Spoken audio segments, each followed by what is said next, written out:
name is Kirsten, and I am the host for this webinar today. I am from the Department of Human Services and Child and Family Service Division. This is another offering in our series on parent and community support. The goal for our team is that this will be useful information that you can use and incorporate while parenting during the crisis and more. The series of short workshops is for the parents and the community to provide some tips, strategies, skills, and create connections with the community. This pandemic is tough for all of us, but together we will get through it. This will be short and sweet, about 20 minutes of content, and after that, 10 minutes or more if needed for questions and answers. Please let us know a little bit about yourself right there in the chat. You can indicate what zip code you live in, if you have children, the number of children, and what schools they attend. This will be just for us. We're just trying to reach out and figure out where you guys are and who we're reaching. We will not record or share any of this information. However, this session is recorded. Today's session is on substance use. And if you would like to visit our website, www.apcyf.org, for other sessions that we have done, and we will put that in the chat. And now we will introduce our presenters. Welcome, everyone. My name is Nyasha John. I am a probation officer and substance abuse counselor for Arlington County Court Services Unit. And I'm here to talk to you guys about talking about substance use with our youth and families. I also have Dr. Mai Kandaichi, who is our juvenile court licensed psychologist with Arlington County Services Unit as well. Hello, good afternoon. Just a brief, I just wanted to introduce myself and just to let you know that the purpose of this session is to pretty much dispel some myths and to provide information and tools on how to address substance use with your child. And also information on how to, also information in regards to the court process as it relates to substance use. I just wanted to let everyone know that this is a safe space, and I'll be happy to answer any questions at the end of the session.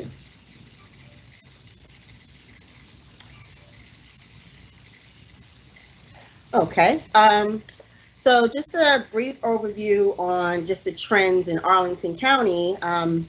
I won't be going into detail about specific drugs or all drugs, just pretty much vaping, marijuana, and alcohol. But just to let you know that according to the statistics, as kids get older, they're using more and more. So as you can see, whereas 9th, 10th, 11th, and 12th, the use around vaping, marijuana, and alcohol is increasing. Nationally, 5.3 million middle school and high school students vape, and the potency for marijuana these days are considerably higher, and it increases the chances of addiction.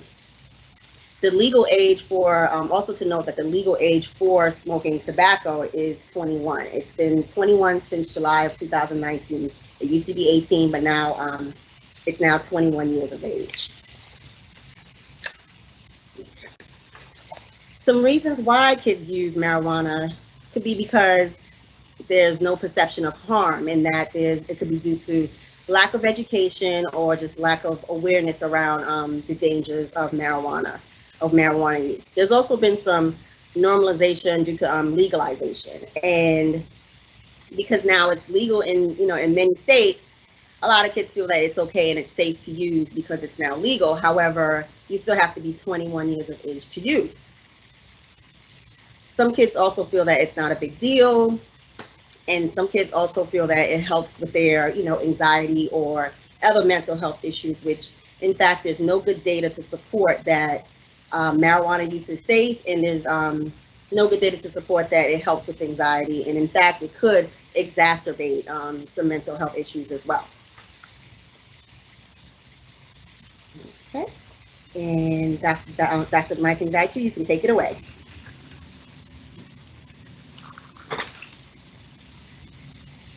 So as Nyasha was speaking, there are lots of reasons why youth may choose to use and youth may choose not to use. focusing on why they might not use includes a focus on the long term. Certainly, they can be curious, but they may have the benefit of open and non-judgmental conversations about drug use with their parents, with peers, and with important adults in their lives. They may also have a fear of getting caught, including that their parents may say the loss of privileges or their thoughts on what potential legal consequences. There are a lot of reasons why young people use, including not thinking about legal consequences being applicable to them because they imagine it's illegal. They don't think about the impact on their body, or if they do think about the impact on their body, it's the joy of getting high and the joy of what it feels like. They also believe the misconceptions that Nyasha has been speaking about, and that drug use is associated with a lot of peer involvement. And if their peers are also similarly not worried about the consequences or not worried about the long-term consequences, then they're just more inclined to use. And then there's a difference between curiosity and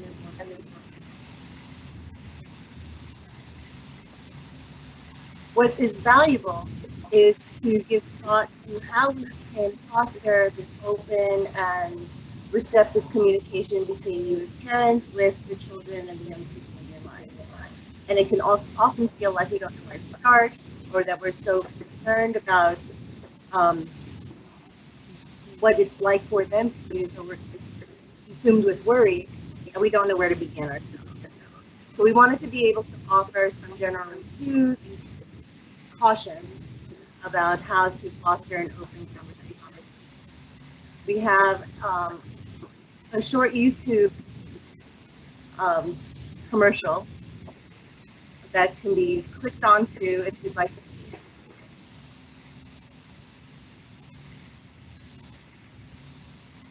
And Nyasha can run it. Okay. I think actually we can probably go to the PSA instead. Sure. So I would like to go through the do's and don'ts, and then we'll go through the PSA just to make sure. So one of the do's is certainly following our young people's lead in their experience and hearing them out. But again, as parents, we may want to respond in anger and tell them that that's wrong, or somehow invalidate what they're trying to say, when all they're trying to do is communicate. Similarly, we want to, as parents, foster an openness ourselves about this conversation direction. And we may have had a preconceived notion about what this conversation is like, and it can be hard to imagine it going any other way. Our challenge is to be open to the direction. We may also overestimate or underestimate our young people's abilities to stay in difficult conversations, or that we may overestimate our young people's ability to handle temptation. Well, they should know this by now, but they may not because they're young, and it's a difficult place. We'd like to, as parents, encourage you to maintain a listening and curious ear, and to just have a self-awareness about maybe our inclination to talk without listening. And at the end of the day, challenge ourselves to accept that we know what we know and that we don't know what we don't know, and maybe communicate that that gap of knowledge with our young people and say, well, maybe we can learn about this.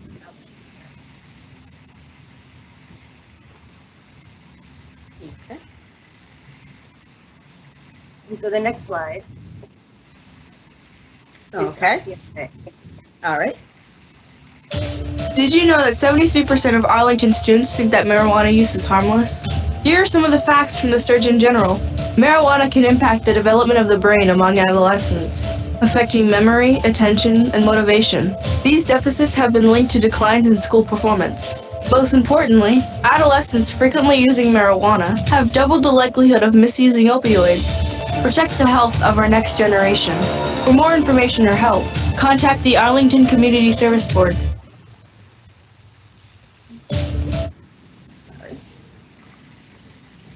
And some of the signs and symptoms about substance use are listed below.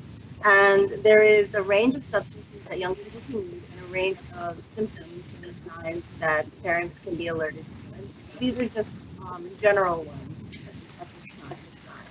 Some of the signs include a change in their peer group, a change in how they tend to their bodies and their clothes. They may start skipping school a little bit more, or generally missing classes. And they may also have a loss of interest in the activities that they used to enjoy. They may appear to have some dizziness, blurred speech, glassy eyes. You may notice changes in eating habits, as well as a strange odor on their clothes. They may have drug paraphernalia around them. And then again, in terms of their behavior, they may show less motivation in general. To state, though, clearly, a lot of these signs and symptoms overlap with a range of other mental health concerns, as well as other types of services. Just kind of in your toolbox, help you feel a little bit more empowered around how to attend to changes in your.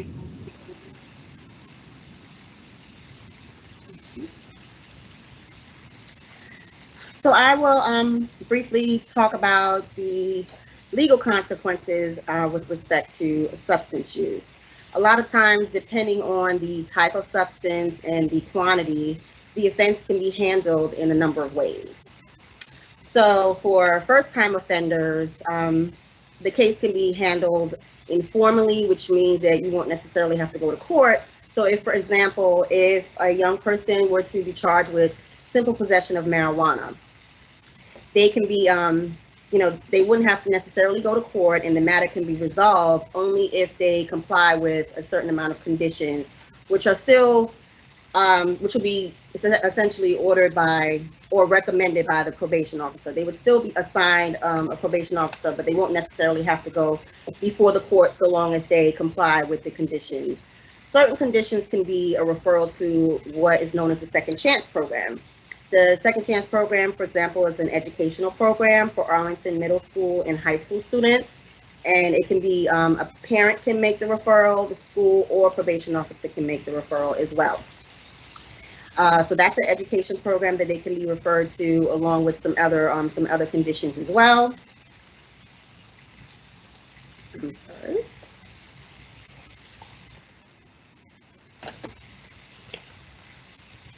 So some other consequences, like if kids are charged with substance use charge on school property, it depends again on the quantity and the type of substance. But sometimes, it can lead to a felony charge, and again, it depends on the nature of the offense. And when that particular incident happens, they can risk suspension. They can also be expelled from school as well. And as some people may know, that having a felony on your record can hinder you from getting, job opportunities and getting into certain colleges and things of that nature.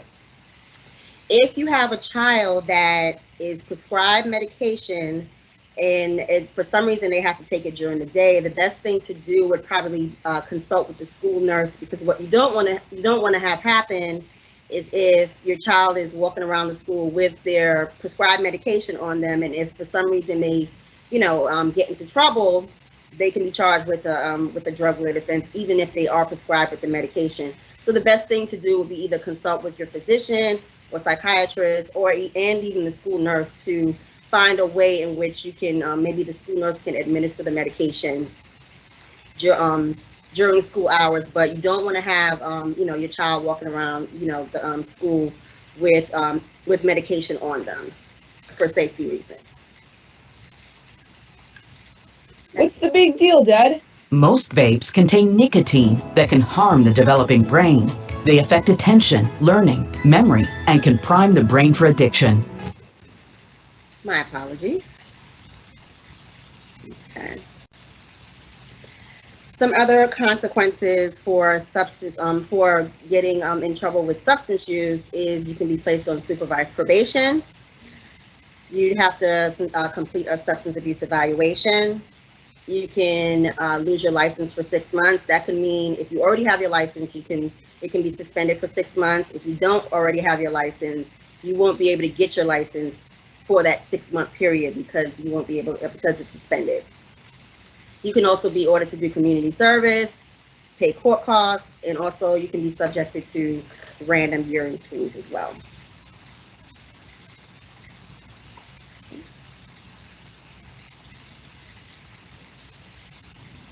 So in addition to talking about legal consequences, either before or during a legal process, it's helpful to know what kind of services can be available that parents can seek or guardians can seek in the services of helping their young people. Within the schools, there are school substance use counselors. They're available within the middle and high school programs. And there are ranges of substance use education programs, one of which we've already mentioned, the Second Chance program. And referrals can be made directly by parents and by schools and young people who do not have for that. There are different kinds of substance abuse treatment that can be available or recommended as a result of an evaluation. Treatment services can be both individual and group, and can be supported by one's insurance, which needs to be having. More elevated levels of treatment include intensive outpatient and residential. Intensive outpatient treatment is regular services including individual and group counseling, parental support. Usually it starts at a frequency of 3 times a week with a gradual decrease. Recognizing that substance use at that level can be much more frequent and difficult to move away from. For young people who are struggling with more profound use concerns, residential treatment is basically the young person lives at a center. There are ranges of centers, many of which are holistic and include parental components of group therapy. And young people live at sober facilities with regular individual group therapy for a specialized support until they're ready to move forward to whatever level of service. Okay. And my apologies, ladies and gentlemen. I'm just going to go back and play the previous slide with another PSA. What's the big deal, Dad? Most vapes contain nicotine that can harm the developing brain. They affect attention, learning, memory, and can prime the brain for addiction. Everybody's vaping. 9 out of 10 Arlington teens are not vaping. 7 out of 10 play on sports teams and talk with their parents about serious concerns. Arlington families are using positive connections and choosing a healthy lifestyle over vaping. Contact the Arlington Community Services Board for support and information. Okay, so to go on to developmental assets and protected factors. These are positive characteristics, qualities, and experiences that can influence a young person's development and reduce the chances of engaging in behavior. Examples can be school, community and parental involvement, self-esteem, positive peers, good physical, emotional, and mental health. And the data shows that when children engage in positive activities, it lessens their probability to engage in negative behaviors. It's very important for families to support the positive qualities that your child possesses and the positive activities that they are engaging in as to foster a positive transition into young adulthood. Okay, so this completes our substance use with youth and families session. And if you guys have any questions, feel free to chime in.